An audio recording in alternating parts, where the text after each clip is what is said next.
Welcome back, MTG Joe here. Today we are going to be doing a off-meta standard deck report. So we're going to look at a bunch of decks that kind of deviate from the stock meta decks, the net decks that people play. And these are decks that have either done well for individual users pushing up to mythic rank or in various MTGO leagues. I try to do this every week to 2 weeks. Just try to, while we highlight the best like meta established tier 1 decks, whenever we can kind of highlight people, deviating from the norm, we want to call that out. And then just even at the worst case, it's something fun, something different than, Golgari mid-range, Dimir mid-range, let's cast Sunfall. Oh, you have Leyline. What are you going to do? So we're going to look at 6 lists today that I've kind of pulled together from the internet, and we'll cover those off. If you are looking for more of the stock lists, we do it weekly with standard best 1, best 3, and then we look at the other formats on Arena as well.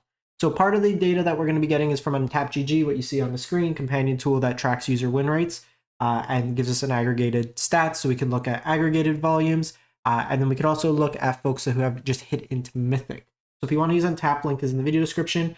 And then I will paste all these deck lists into the video description as well with timestamps, so you can copy and paste to your heart's content. So let's jump into it. Let's not spare a moment.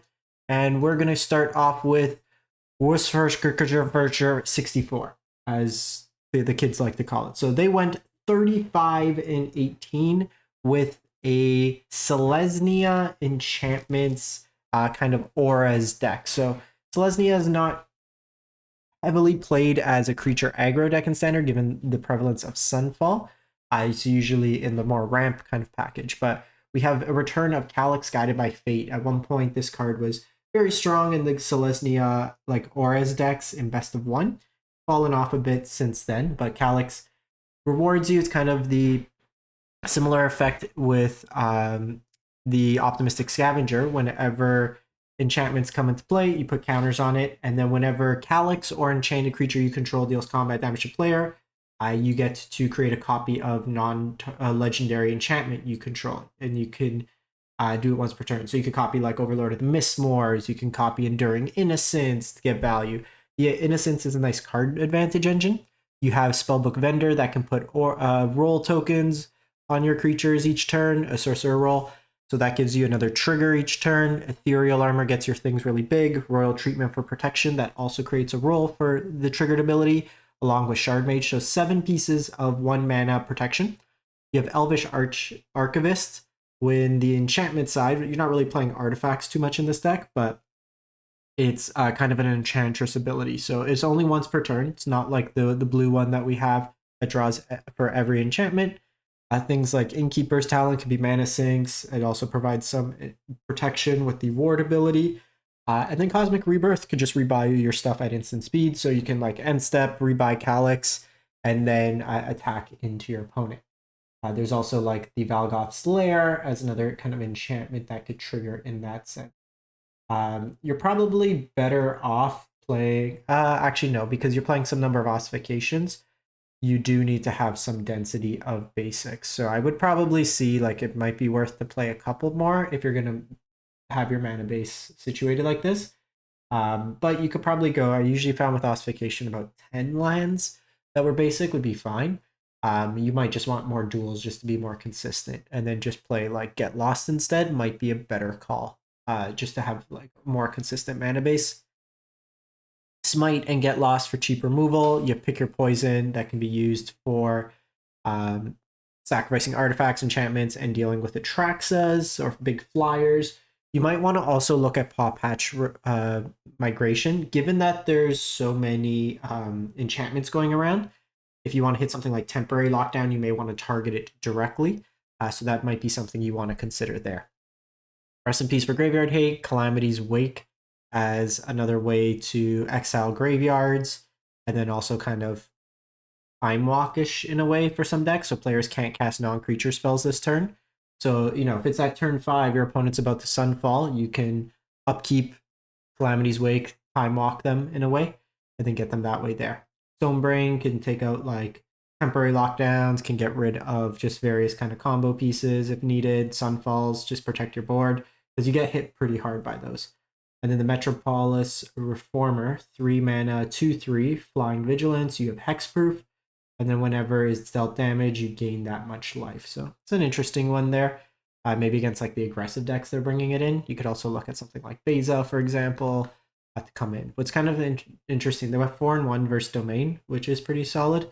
Positive win rates against like the black-based mid-range decks, whether it be Rakdos or Dimir. Moving on, we go to GL Demo 60. They went 14-4 with a Rakdos Reanimator deck. So we have the Cruel Claw that we saw a bit early on in the previous format of Bloomborough, just kind of cheating into play stuff. So this deck here, you could discard stuff through the Cruel Claw, Bitter Reunion, Bitter Triumph, Fear of Missing Out, and then you could Cosmic Rebirth and get back like 2 copies of Overlord of Boiler Bilges, the Trumpeting Carnosaur, Overlord of Balmark helps you mill as well. Cruelty of Gix is a reanimation effect. Tali can hit this. So it's just like early game, kind of interact with your opponent, and then late game, you just throw down some big beaters and smack them that way there. In terms of the sideboard, you have Duress for Hand Hate, Brotherhood's End as sweepers, Lily for the mid-range-ish control matchups, Malicious Eclipse as another cheap sweeper. The End can take out key creatures, stuff of that nature. Harvester of Misery for the aggressive slanted decks, and then Push Pull as just some more cheap removal as well as interaction. I may want just like Go for the Throats somewhere in here, like no Go for the Throats, no cut downs. Like you may want to kind of side those in some case, just to have cheaper interaction against some of like the Gruul or red based aggro decks. Even with this, like this doesn't hit any of the like this can hit when the flipped Oculus, but you don't have a lot of answers to the creatures that they would get out of the Oculus deck, the Djinn and the Oculus itself. So cut down stuff like that would be useful. You may even want like some graveyard hate kind of in there. Next up, we have Doomsday Perfected. They're calling it from Faeries. They went 38-23.